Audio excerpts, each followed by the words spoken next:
Mavalli tiffin room ಬಹುಶಃ ಈ ಹೆಸರಿಗಿಂತ MTR ಅಂದ್ರೆ ಸಾಕು ನಮ್ಮ ಬೆಂಗಳೂರು ಜನರಿಗೆ ಚಿರಪರಿಚಿತ ಈ ಹೆಸರು. ಅಷ್ಟರ ಮಟ್ಟಿಗೆ ತನ್ನ ಶುಚಿ ಮತ್ತು ರುಚಿಯಲ್ಲಿ ಹೆಸರನ್ನ ಮಾಡಿದೆ ಈ ಎಂಟಿಆರ್. ಇದೇ ಎಂಟಿಆರ್ ಈಗ 100 ವರ್ಷದ ಸಂಭ್ರಮದಲ್ಲಿದೆ. ಇಲ್ಲಿನ ಗ್ರಾಹಕರು ಏನ್ ಹೇಳ್ತಾರೆ, ಮಾಲೀಕರ ಒಪಿನಿಯನ್ ಏನು, ಇದೆಲ್ಲದರ ಬಗ್ಗೆ ಇಲ್ಲಿನ ಊಟವನ್ನ ಸವಿತಾ ನಿಮ್ಗೆ ಈ ಸ್ಪೆಷಲ್ ಸ್ಟೋರಿಯಲ್ಲಿ ತಿಳಿಸ್ಕೊಡ್ತಾ ಹೋಗ್ತೀನಿ.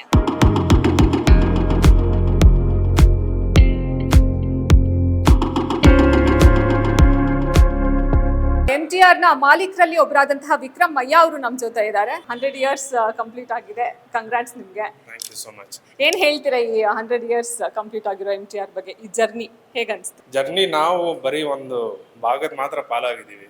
It's been very challenging. ತುಂಬಾ ಅಂದ್ರೆ ನಾವು 99ರಲ್ಲಿ ನಮ್ಮ ತಂದೆ ತೀರೋದ್ರು. ಆವಾಗ ನನ್ನ ಮೈ ಎಲ್ಡರ್ ಸಿಸ್ಟರ್ ಹೇಮಾ ಅವರು she got into the business. ನಾನು ಒಂದು 2 ವರ್ಷ ಆದ್ಮೇಲೆ ನಾನು ಜಾಯ್ನ್ ಆಗಿದ್ದೆ. ಅಂದರೆ ನಮಗೇನು ಕೆಲಸದ ಬಗ್ಗೆ ಜಾಸ್ತಿ ಅಷ್ಟೊಂದು ಗೊತ್ತಿರಲಿಲ್ಲ, ತಿಳುವಳಿಕೆ ಇರಲಿಲ್ಲ. ಸೊ ಮೊದಲು ಒಂದು 3-4 ವರ್ಷ ತುಂಬ ಕಷ್ಟವಾಗೇ ಇತ್ತು. ಬಟ್ ಅದಾದಮೇಲೆ it's been enjoyed. It's very fulfilling journey. ತುಂಬಾ ಆವಿಷ್ಕಾರಗಳನ್ನ ಅಂದ್ರೆ ಹೊಸ ಪ್ರಾಡಕ್ಟ್ ನ ತಂದಿದ್ದ ಹೆಗ್ಗಳಿಕೆ ಇರೋದು ಎಂಟಿಆರ್ಗೆ. Rava idli and food products ಎಲ್ಲಾನು.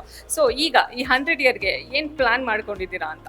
ಏನು ಮಾಡಬೇಕಿದ್ರು it will be very towards our customers. It will be customer focused. ಅದೇ ರೀತಿ ನೀವು ಗ್ರಾಹಕರನ್ನ ಮೇಂಟೈನ್ ಮಾಡ್ಕೊ ಬರ್ತಾ ಇದ್ದೀರಾ. ಅವ್ರ ತಲೆಮಾರುಗಳಿಂದನೂ ಬರ್ತಿದ್ದಾರೆ. ಸೊ ಏನ್ ಸೀಕ್ರೆಟ್ ಇರ್ಬೋದು ಅನ್ಸುತ್ತೆ? ಇದನ್ನ ಪಾಲ್ಕೊಂಡು ಬಂದಿರೋದು ಮಾಲೀಕರಾಗಿ ಪಾಲ್ಕೊಂಡು ಬಂದಿಲ್ಲ ನಾವು. ಸೊ ನಾವು ಇದನ್ನ ವಿಯರ್ ಲೈಕ್ ಕೇರ್ ಟೇಕರ್ಸ್ ಅಷ್ಟೇ. ಬಂದಿದೆಯೋ ಕೈಗೆ ಅದನ್ನ ನಾವು ಹಾಗೆ ಇಟ್ಕೊಬೇಕು ಅಂತ ಅದನ್ನೇ ತಲೆಯಲ್ಲಿ ಇಟ್ಕೊಂಡು ನಾವು ಮಾಡ್ಕೊಂಡು ಬಂದಿರೋದು. ಚಾಲೆಂಜ್ ಇರೋದೇ ಅದು ಕನ್ಸಿಸ್ಟೆನ್ಸಿ ಮಾಡಿಕೊಂಡು ತಂದಿರೋದು. ಅದರಿಂದಾಗಿ ಜನ ಬರ್ತಾರೆ ಅಷ್ಟೇ, ನಥಿಂಗ್ ಎಲ್ಸ್. ಈಗ ನಿಮ್ದು ಬ್ರಾಂಚಸ್ ವಿದೇಶದಲ್ಲೂ ಇದೆ. ಸೊ ಈಗ ಮತ್ತೆ ಹೊಸ ಬ್ರಾಂಚಸ್ ಏನಾದ್ರು ಸ್ಟಾರ್ಟ್ ಮಾಡೋ ಪ್ಲಾನ್ ಇದೆಯಾ ಹೇಗೆ ಅಂತ? ಅದು ಮುಂಚಿಂದಾಗಿ ನಾವು ಒಂಥರ ಪ್ಲಾನ್ ಮಾಡ್ಕೊಂಡು ಬರುವಂಥದ್ದಲ್ಲ. ಅದು ಇಟ್ಸ್ ಜನ ನಮ್ಮನ್ನು ಕೇಳ್ಕೊಂಡು ಬರ್ತಾರೆ, ಇಲ್ಲಿ ಮಾಡಬೇಕು ಆಸೆ ಇದೆ ಅಂತ.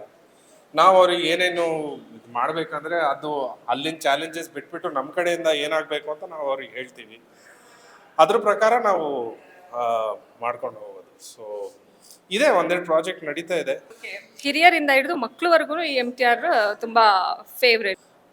ನಾನೇ ನೋಡಿದ್ದೀನಿ. ಅಂದರೆ ನಾನು ಮಕ್ಕಳಿದ್ದಾಗ ಬಂದಿದ್ದಾರೆ, ಅವ್ರ ಮಕ್ಕಳನ್ನ ಕರ್ಕೊಂಡ್ ಬಂದಿದ್ದಾರೆ. ಮತ್ತು ನಾನು ಸೇರಿದಾಗ ನಮ್ಮ ತಂದೆ ಕಾಲದವರು, ನಮ್ಮ ಅಜ್ಜನ ಕಾಲದವ್ರು ನಂಗೆ ಸಿಕ್ಕಿದ್ದಾರೆ. ಅವ್ರ ಮರಿ ಮೊಮ್ಮಕ್ಕಳು ಬರ್ತಾ ಇದ್ದಾರೆ ಇವಾಗ. ಸೊ ಅದನ್ನ ಅವ್ರು ಬಂದು ನಮ್ಮ ಹತ್ರ ಮಾತಾಡ್ಬಿಟ್ಟು ಅದು ಹೇಳಿದಾಗ ತುಂಬಾ ಖುಷಿ ಆಗುತ್ತೆ.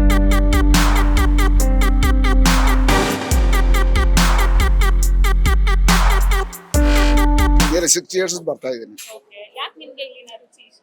Because of the quality and homely and ambience is also very good. Sure, always. ಇಂತೆಲ್ಲ ಸಿಲ್ವರ್ ಪ್ಲೇಟ್ ನಲ್ಲಿ ಕೊಡ್ತಾ ಇದ್ರು, ಸಿಲ್ವರ್ ಡಬಲ್ ಕೊಡ್ತಾ ಇದ್ರು. ಈಗ ಏನಿಲ್ಲ. Still they maintain the quality very nicely and tasty also.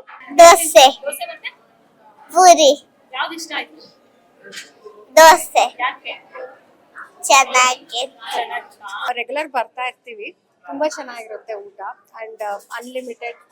ತುಂಬಾ 2 ಸತಿ ಕೇಳಿ ಇದು ಮಾಡ್ತಾರೆ. ಇಟ್ಸ್ ಲೈಕ್ ಹೋಮ್ಲಿ ಟಚ್ ಇದೆ.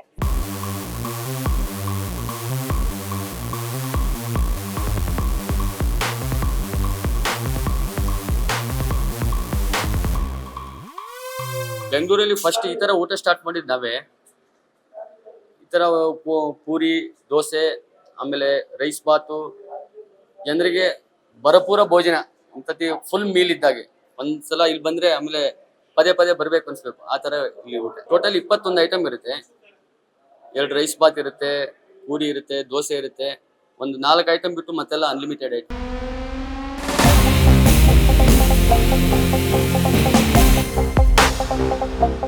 ಈಗಿನ ಜನರೇಷನ್ ಸ್ವಲ್ಪ ರುಚಿ ಹಾಳಾದ್ರೆ ಸಾಕು ಆ ಹೋಟೆಲ್ ಕಡೆ ಮುಖಾನೇ ಮಾಡೋದಿಲ್ಲ. ಅಂಥದ್ರಲ್ಲಿ 100 ವರ್ಷವನ್ನ ಪೂರೈಸಿದೆ ಈ ಎಂಟಿಆರ್. ನಿಜಕ್ಕೂ ಇವರ ಸಾಧನೆ ಸಾಮಾನ್ಯ ಅಲ್ವೇ ಅಲ್ಲ. ಇಂತಹ ಎಂಟಿಆರ್ ಶತಮಾನೋತ್ಸವ ಆಚರಣೆ ಮಾಡ್ತಾ ಇರೋ ಎಂಟಿಆರ್ ಶತಮಾನಗಳನ್ನ ಆಚರಣೆ ಮಾಡ್ಲಿ ಅನ್ನೋದು ನಮ್ಮ ಆಶಯ. ಕ್ಯಾಮರಾ ಪರ್ಸನ್ ಮಂಜುನಾಥ್ ಹೊಸಕೋಟೆ ಜೊತೆ ಅರ್ಪಿತಾ, ನ್ಯೂಸ್ ಫಸ್ಟ್, ಬೆಂಗಳೂರು.